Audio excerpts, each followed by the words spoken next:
for the vise, and he's going to knurl that handle. And the print specification says it has to be 625 thousandths diameter. So in order for me to get 625 thousandths, I have to turn this down a bit. Now, we're going to say 625, you know, what was the diameter you turned it down to? 615. 615. So he turned it down about 10,000, which means I'm going to knurl back up to 625. He could have even gone probably 610. It would have been okay. But we're going to be very light here. Now what I've done is I've set up the knurling tool. The knurling tool has to be on center. And we have it kicked off just slightly about 5 degrees this way. Now, we have to set the speed slow. I mean like somewhere around 100 or below. And the feed as fast as it'll go. So at this point it's 1 inch, 0.100 per revolution. That means it moves 100,000 per revolution. That's pretty quick. Okay. So, I'm going to turn it on. And all I'm going to do is I'm going to go straight in with my knurling tool, and I'm going to stop. And I'm going to look at the pattern. And I want you to tell me if you think the pattern is okay. Yeah, looks pretty good.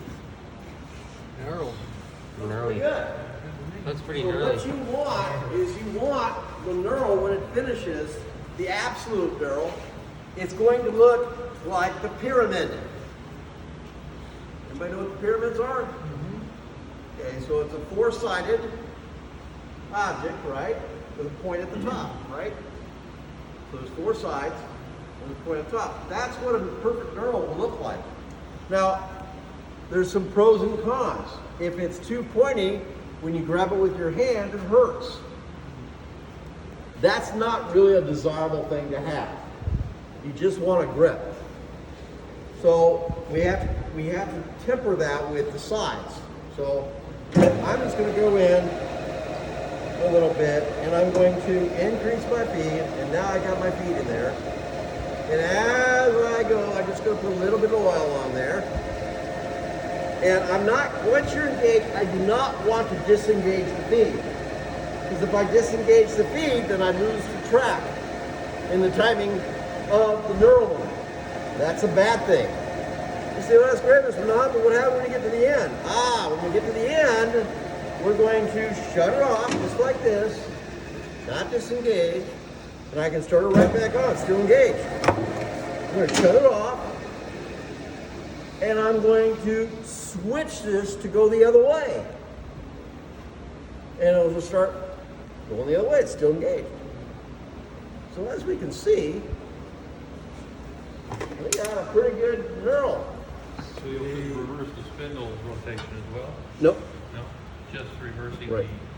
So I'm just going to take a slight measurement here with my mic, just to be kind of fair to everybody. And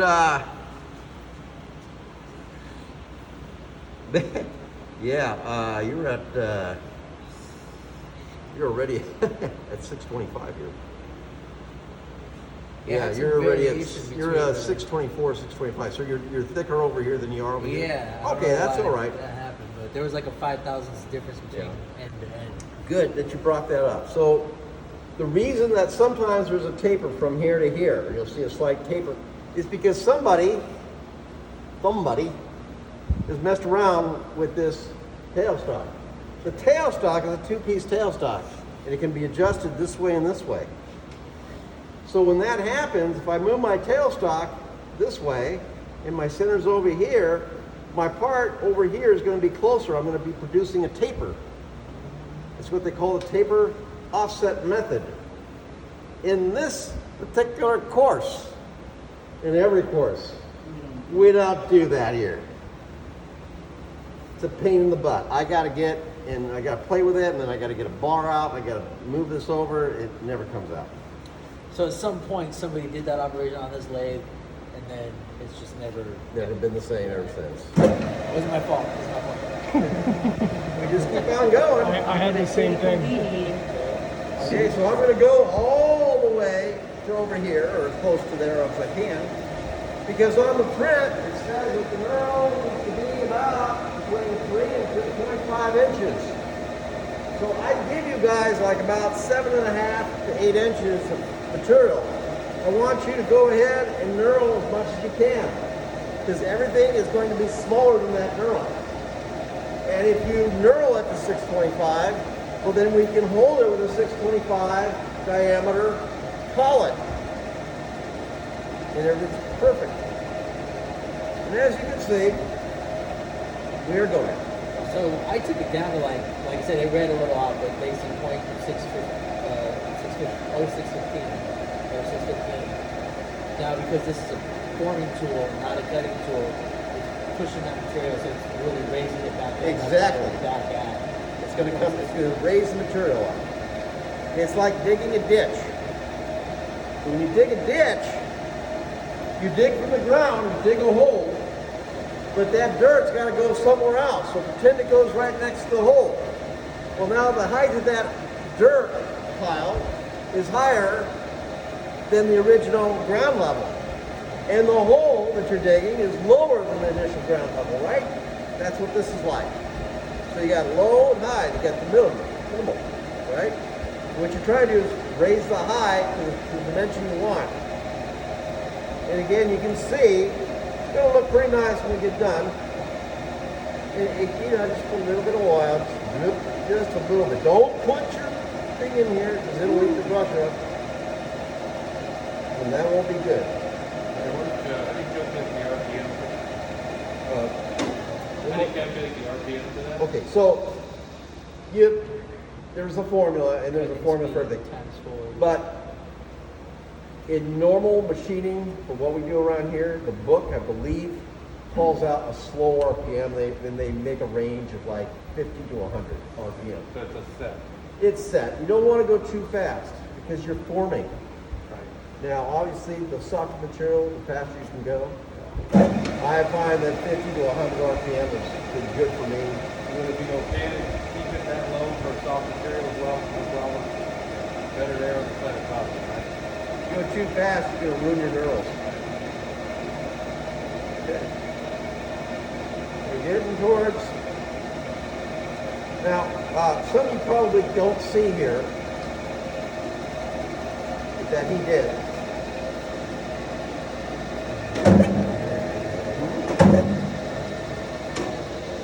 All right, so something you don't see is over here. You don't see this. How many think that that's the same diameter as this? It's not. He turned it down to 500 thousandths. This is a 500 thousandths column. This is 625. So he made a little shoulder to go in there so that it pushes up against the collet. Why? Because it's a forming operation. If I was to push when I form this way, you would find this material going and sliding into the collet. This is pressure. And then it would get away from this and it just go, and then you're like, oh, what happened? I bent my part. And I had somebody do that. They bent the part. I said, I've never seen this before. Because he didn't put a step in. Okay, but you put your step in, you have this over here, this part can't go this way. Right? So now we got a knurl over here. Now I'm just gonna put this like that. I just move it right back, and then I can see it's going back the other way. And if I want, I can push a little bit in. And it'll start forming a little bit bigger knurl. A little deeper. Alrighty? Look at that. Is that stainless? Pardon me? He has to do the stainless. Okay, yeah, stainless. Okay, so safety glass. Oh, you gotta have a safety glass.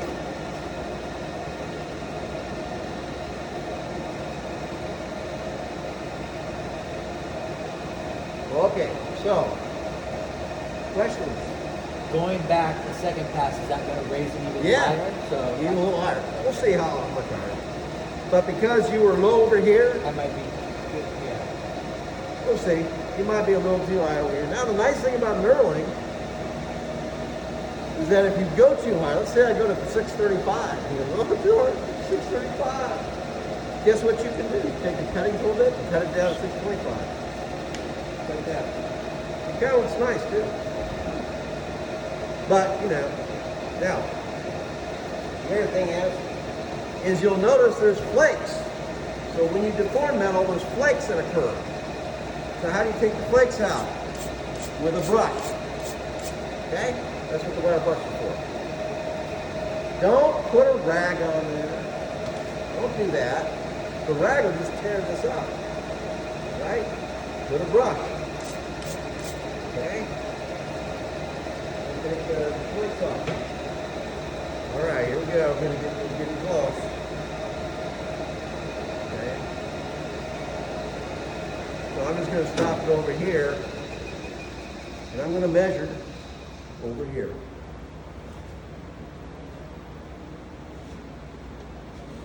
All righty. Somebody read that for me. Go ahead, everybody. Take your choice. Look at it.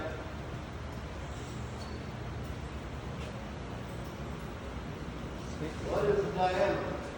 What does the micrometer say?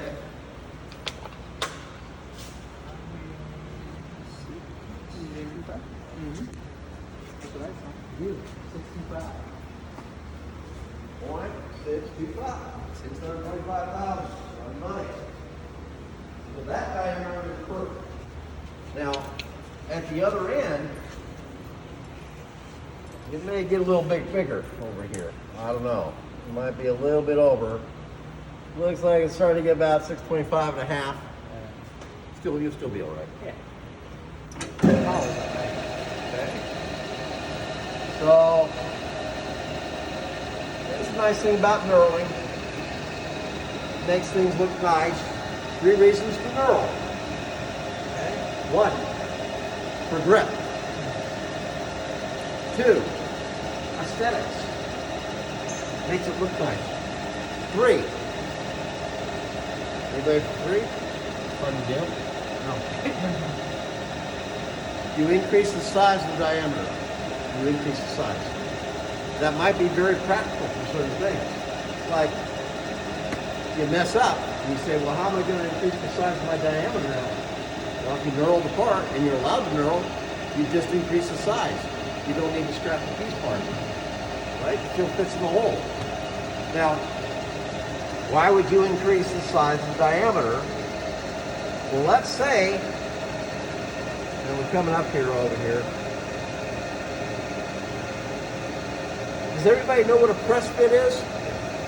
Press fit? I feel like I got an idea what it is. Yeah, well, you know, some people, I mean, it's everybody knows what it is because I'm almost positive everybody runs into it. So I'm going to go pretty close to the end, and I'm going to stop. All right, I'm going to stop, and now we're there. I'm just going to take a quick measurement over here. Let's see. And yeah, I'm 626. Okay? Oh, You're that's fine. fine. That's fine. I thought it was going to be much. Yeah, you're fine. All right, so what is a press fit?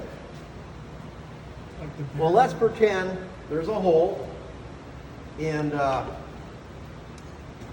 gotta put a pin in here, and it's gotta be pushed in so that it's a press fit. Okay, that's a press fit. Perfect. Okay. And you say, well, how much press do I need? In other words, how big does this have to be bigger than the hole? You better be careful there. All right. So, typically it depends on the size. So, between 1/4 inch and we're going to say 1/2 inch, I don't want to ever see more than 1/1000 press fit. So, if I have, this is a 1/2 inch hole, then the finger or the pin has got to be 501, no more than that. Now there's a sliding scale for that. But for this class, let's just pretend that that's about what it is.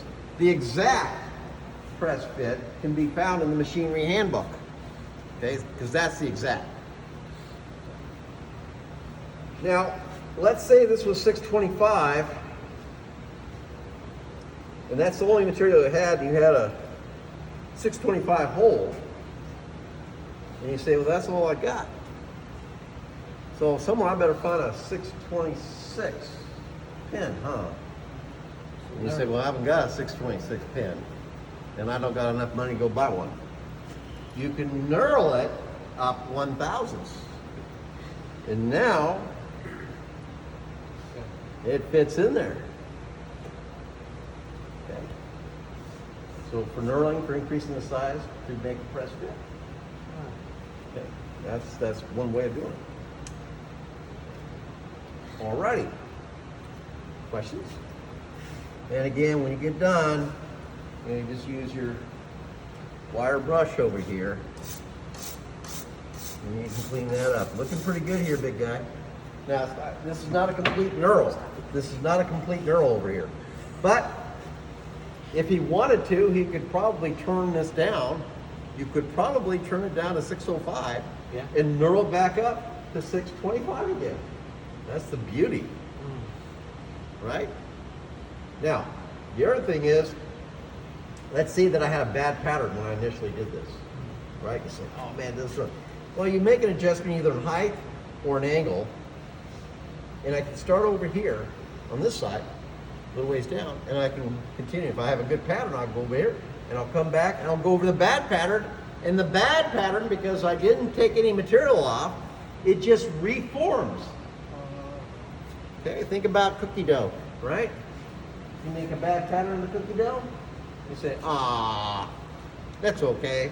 Mesh it all back up, make it flat again, make another good pattern, right? That's the way it works. Same way with this metal. Now, there's a finite amount of how much you can do that. I mean, you can't do that every time, but once, twice, even 3 times you can do it. After you get the 5th or 6th time, your metal starts to get fatigue, okay? And it breaks off. All right, any questions? This is called knurling. What are the 3 reasons we knurl? Better grip. Change the size. Increase the size. Okay. All right, sounds good. All right, good deal.